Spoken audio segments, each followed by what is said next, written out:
G'day, ladies and gents, and welcome back to War Thunder.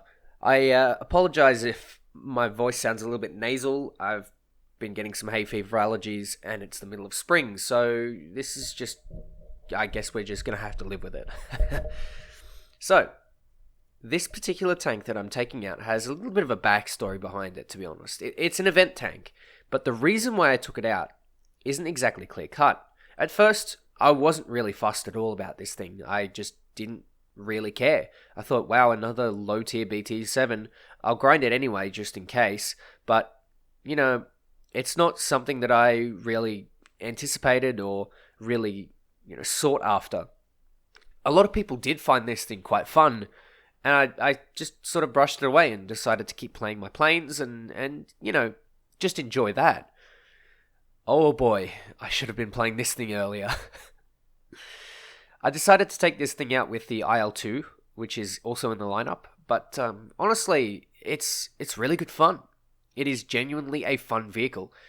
A lot of people have been finding War Thunder a little bit of a drag lately, especially with the recent development in the patches and everything like that. The Black Shark and constant premiums and stuff like that, weighing a lot of people down. And honestly, if you're having trouble, go and play some low tier. If you have the BT7 F32, go and play that. If you, want to spend $5 and pick it up on the market, you can do that as well. But if you don't, there are plenty of other vehicles at low tier that are like slightly derpy, sort of fun, and honestly, they can take a load off. So try them. You may actually have some fun.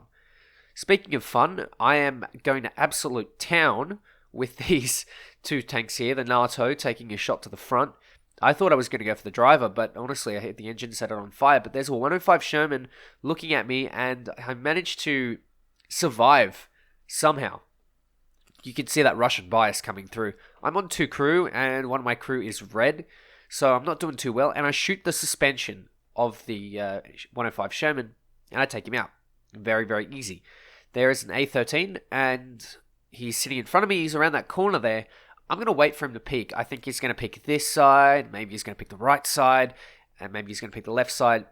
I quickly put some RD to try and finish that NATO and maybe the Sherman. And there we go. He's on the right-hand side. And I just managed to turn the turret in time to take him out from the front. Putting that 76mm gun to work. I believe this is the same gun on the early T-34s. I'm not quite sure. But it is a good, fun vehicle. And genuinely so. I genuinely enjoy it. I think it's great fun. It's something that I guess a lot of people in War Thunder need. It's just something to go and enjoy themselves. And a lot of these low-tier Russian vehicles can be quite enjoyable simply because they're derpy. They're not particularly amazing, but they just have a little bit of charm to them, which is extremely rewarding to play. Now, I've managed to pick up several kills here on this flank, but I'm going to pick up a little bit more. I decided to push ahead of C so that I don't come head to head with something like a 105 Sherman, which I guess I did anyway, but I'm going to go for a little bit of a dank flank. Bit of cheeky breeky gameplay. I decide that I might go for whatever is on the cap first, and I can see there's a Sherman there. I'm going to go for the turret to try and disable it, and the APHE shell only hits the loader. But that's okay because I saw him fire, and I know I'm going to be able to get my shell off before the Sherman turns around and shoots me. I can go for the suspension again, and a really nice easy kill, taking the rest of his crew out. Very, very easy kill. If you want to shoot a Sherman, that is where you shoot the Shermans. Even if you have a Weberwind, you can do it, and it is crazy, to be honest, how easily you can do this sort of stuff. So, I quickly check spawn, make sure there's no one looking at me.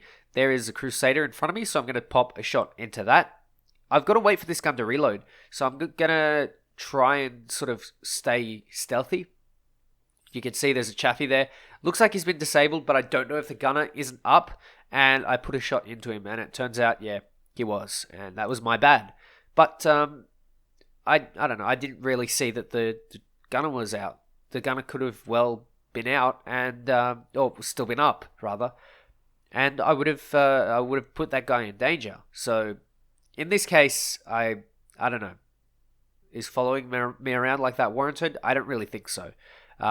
I didn't do that on purpose. I wasn't an asshole on purpose, that's for sure. But we're going to move past that. We're going to keep going. And honestly, I think I'm going to clear out above, or north. Clearing out this part of the map is probably one of my favorites. I quite enjoy this map at low and mid tier.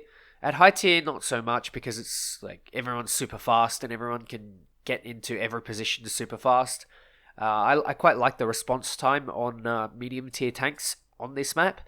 Something higher tier, I think, warrants like a map like Mozdok or something like that. I try and shoot this M3 Lee here, and it doesn't really go well. The Lee notices me, so I'm going to run as quickly as I can to this wall. He's coming really close, and if he turns the turret in time, he will get me. But I managed to just use my mobility and get a nice side shot, taking him out in one little hit. I got so lucky there. I got extremely lucky. I'm genuinely gobsmacked at how lucky I got. But my luck is about to end. Well, not really, to be honest. I can see that there's an AC Mark II, and I come out side on because I'm a Pepega, take a shot, and we trade. 9 kills. Yes, 9 kills. I love low tier. In fact, I think the last time I got this number of kills, I was in a low tier Russian vehicle. It was the ZUT, the good old Zut. Oh my god. That thing is memes to the highest degree, and honestly, it's some of the weirdest stuff I've ever driven. But we are going to jump into the IL-2, and this is what I've wanted to make a video on because this thing is actually quite good in ARB. Now, I haven't quite got the footage yet, but I will find it somehow. I'll find my way, and I'll manage to get some for you because it is hilarious fun, and I really, really enjoy it. The thing that I've done with the IL-2 here is I've taken the RBS 132 rockets. I have armored targets, and I have the 100 kilo bombs. So if basically the strategy is I go in first with the rockets, then with the bombs on the heavier targets, and then top down with the 32s or the 23s. But a lot of that is going to be thrown out the window. I'm not even going to get a chance to do some casts here because the enemies have a buffalo up, and you might not think, well, it's a buffalo. It's not that great a fighter. You shoot it down with a Yak 1 or a Biff 109E very, very easily. But to be honest, if you're in an IL-2, it's really not that easy. It's not that straightforward. It does become a little bit tricky. And I don't see him immediately. I see the SPAA firing at something, and there he is. And he's just come up right in behind me. He's tucked in nice and neat. So what I'm going to do is I'm going to pop my flaps, kill a lot of my speed, and generate a bit of lift. When you pop your flaps, you are basically sacrificing your speed. So you have to decide whether you want speed or whether you want lift. And in that case, turning, I guess. But it's a bit of a trade-off. So as I dive, you can see that I reduce my throttle just a little bit. And then I pop my landing flaps to turn that into basically bleed my energy so I can sit behind him. I'm trying to get a shot onto him, and I almost get a shot, and I get hit from the 7.7s. The 23s didn't connect, and if the 23s did connect, I would probably have won right there and then. We're in a bit of a lock now, so the Buffalo is deciding to turn with me. This is where I probably should have dropped my ordnance, but I wanted to keep it, and I thought I could win this. So, yeah, me being biting a little bit more than I can chew. So, here I am in a basically stall fight. Now, I should have probably retreated to my anti-air, and this I-16 should have probably come and helped as well, instead of strafing ground targets in the spawn. But, lo and behold, here we are. It's... This is so dumb. This is just so dumb. I'm kicking in rudder. I'm doing everything I can to try and shake this Buffalo off my tail. And it's so hard to shake a Buffalo off your tail in an IL-2. You can do it. It's doable, but it's extremely difficult. You can see I've almost managed to get through here, and I just don't put my rudder in time, and you can see me there trying to rudder left. Way too late. Way too late. I try, but it's not going to really work out. You can see the Buffalo's still sitting behind me, and this is where I take my first real damage. It's not looking that great for me. again, I missed the left rudder. Not looking great. I can see an M16 or something firing at me, so I'm just going to let loose all the rockets at that M16, and I get a nice little hull break. Very nice indeed. And then I just decide to put the nose down, retreat to the AA. I think, you know what, I'll cut my losses. And then I realize that the Buffalo is literally right behind me. So there I go, into the ground. And the Buffalo follows with me. For some reason. Low tier. It never gets old. But we have one more spawn left. And this is a pretty good spawn. The BTR is a very, very good AA. But I have it stock, so I don't have the armor piercing, which means that I can't really go tank destroying. It's going to be really tough, and I have to be super, super careful. I'm going to decide, though, to not be super careful, because why would I do that? And I'm going to go straight for the A point, or the middle cap, sorry, which you'll see here. I've managed to get behind an A13, and he's just doesn't quite know where it's coming from. Maybe now he does. Oh yeah, he's turning around. There he goes, and now I'm head on with the A13. I managed to get his gunner somehow, but I'm lighting him up. I'm trying to desperately shoot that turret ring or some sort of weak spot, but I can't quite get it. And then just when I think I've had my number, I get saved by my squad mate, or my auto squad mate in the SU-57. So, 57? 76. I can't quite read it. I'm a little bit crazy some days, but you can see that it isn't quite the best machine for tank destroying, especially when stock. It is a good machine by all means, and I really want to see more BTRs in the game, to be honest. More of them. Some with, I don't know, ATGMs, some with 20mm cannons.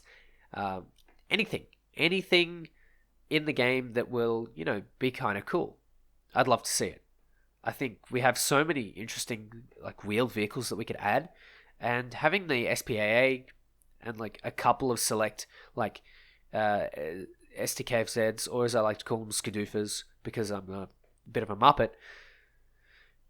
You've got so many options that you can add, and they would all be interesting and they would all be balanced, of course, in the right variants and the right forms. But this is pretty much it for me and my adventures in the low tier matches. It's a good fun battle rating to play, and a lot of people, while they're struggling with high tier and grinding out this vehicle and that vehicle, you have so many options of just fun vehicles to play. Every time we overlook stuff, everything. And it really makes me upset because if you think about it, Gaijin literally puts the same amount of effort into developing the physical model, the flight models in some cases, and stuff like that, as the high tier stuff. And it just goes to waste. Some of it just doesn't get played. And I find it really sad because it's just, it could be so good. There could be so many good things that you get from these low tier tanks. And the F-32 was one of them, and sure, it got its 5 minutes of fame when it was released, but it really doesn't see that much love anymore. All the low tier stuff does, and honestly, I think it's a bit of a crime.